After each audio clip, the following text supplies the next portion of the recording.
Testing, testing my new mic. Testing, testing, testing. I don't know what to do with my hands now. As you may know, I have two cats, Milo and Mika. They're from the same litter and they are my babies, and Milo is here meowing at me. Last year, I painted this picture of Milo, looking all fancy and regal. And earlier this year, I also painted this other painting of Milo. Now here's the problem. If you look at my phone case, you'll see Milo again and again. Do you see what the issue is? Where is Mika? Contrary to this very damning evidence, I am not biased. I love both my cats very dearly, and so for this video, I am going to prove it. I'm going to paint some pictures of my darling baby Mika, and we're going to right this injustice. Hi, my name is Emily, and I am not biased. These markers were very kindly sent to me by the people at Artex. It's just been sitting on my floor this whole time, so I'm very excited to finally open it. So these are acrylic brush markers, which is very interesting because the only paint markers I've ever seen and used were the bullet nib kinds, like the kind you have to stab to get the paint out. So I am very curious to see how the brush version works. Whoa, there's so many of them. Thank you card from Artex. A bunch of color swatches. I think these are stickers you can put on. Oh yes, they're stickers you can put on top. These are also stickers. Wow. Anyway, here are the brush markers that I will be using for this project.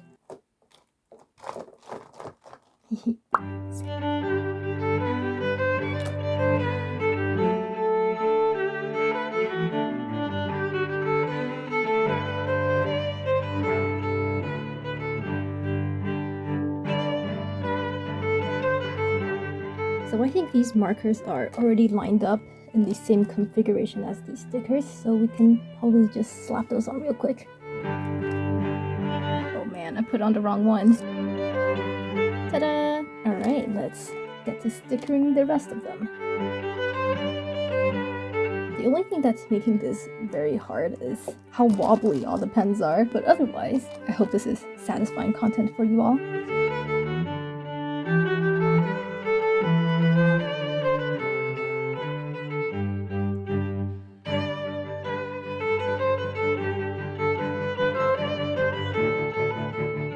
I imagine this would have been incredibly difficult to do if you had already taken Milo? Anyway, as I was saying, if you had taken all the markers out before you put on the stickers, it would have been incredibly difficult to match up which one is supposed to go on which, because the markers themselves don't have any number indicators on them, so you have been warned. And also, I wonder if I'm supposed to look at the color of the marker itself or the sticker for the color accuracy, because look at this. This is straight up not the same color. So I'm going to say the marker cap itself is more accurate. Now let's go grab our canvases. Also, look at this.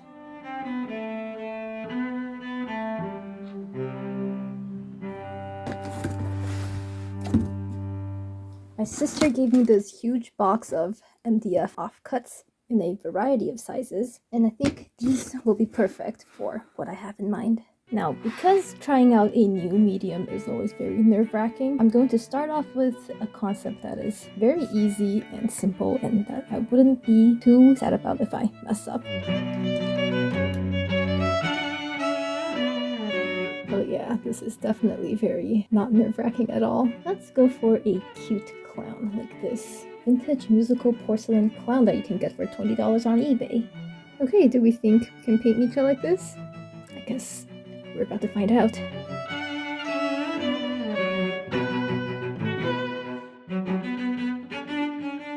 I'm going to grab a reference picture of Mika for his face.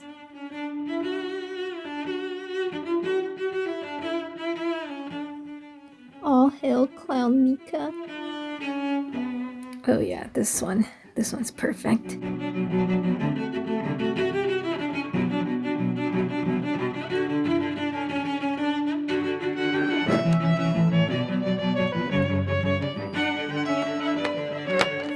This is for Mika's face.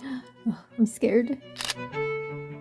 So, Turns out I wasn't recording, but look what happened to his eyeball. I'm gonna let that dry, and the good thing about acrylic paint is that you can just paint right over it. This pen was the devil.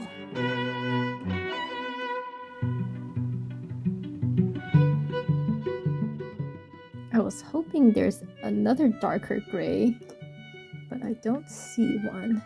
It's alright. I think the thing about marker pens is just that you just have to accept it'll be a more simplistic, blocky style rather than a blendy, fancy style.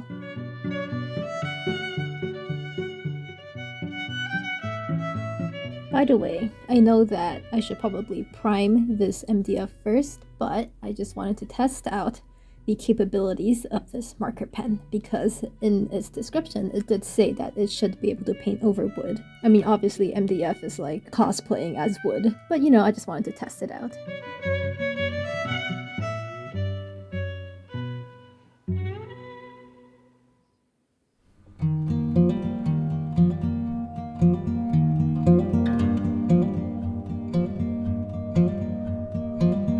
While you watch me paint the rest of our Lord and Savior clown Mika, let me tell you a bit more about these Artex markers. As brush markers, they don't require any shaking or pumping, or as I referred to earlier in the video, stabbing. The pack I got comes with 90 colors and has a ton of naturey greens and earth tones, which I imagine would make this set perfect for plein air painting. I mean, clearly I had other plans for them, but maybe one day I'll take them out into the real world. I was also thinking they'd probably be handy for on-the-go painting because you don't need to lug around a palette and a jug of water and like 20 tubes of paint. Cat, what's the matter? Anyway, these are quick drying, pretty darn opaque, and what I love about the brush tips as opposed to bullet nibs is that they can make really nice sharp points and corners. It's very satisfying.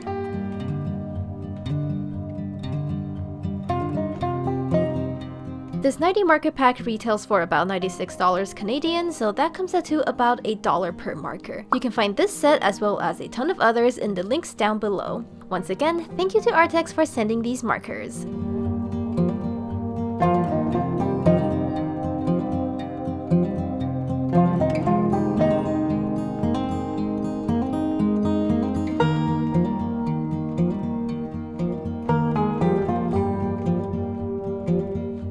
I present to you Mika as a clown. I still need to get a hang of that blocky style of shading, but I think this turned out pretty good. You can definitely see the texture of the MDF coming through because I didn't use a primer. Next time, I think I would use a primer first, or at least a layer of acrylic paint. Mika, what do you think? Oh, don't eat it. So this is the canvas that I'll be painting my Mika magnum opus on. It is just a wooden frame that my sister very kindly made for me. I also asked my sister to laser cut a bunch of these little shapes for me so that I could make pins. And I've got some of these cat shapes, and I think we should paint some of these as well. But since this is also made out of that MDF, I think I should prime these first. And to do that, I have finally acquired a bottle of primer. Having learned from the Mika clown portrait the difficulty of realism, for these wooden pins I opted for a more simple and cartoony style. I've painted cat pins like this before, although using regular acrylic paint, but I've been seeing people use paint markers to draw their pins, so I've been really wanting to try it for a long time. Mika! Sorry, off-screen Mika is chewing on my new markers. Mika! Mika, trying to steal my markers? Stop it! Okay, Mika, that's enough. Anyway, although the markers are generally quite opaque, you can see that on this bright white primer there's a bit of streaking happening. But no matter, as adding a second coat of paint covers it right up. Look at him with his big ol' eyes. Let's paint some different types of gray cats. And while I paint, I thought it'd be a good idea to tell you guys some fun facts about Mika and Milo. As I said before, they were adopted from the same litter. I picked Mika because he was the only gray one of the bunch. I guess the mother cat ran out of ink. And Milo I picked because he just had like the biggest, roundest, dumbest baby eyes. I feel like I kind of scarfed this one. I think the outline around the eyeballs is a little too much. I'm going to pencil sketch the next one's in. Wild concept, I know.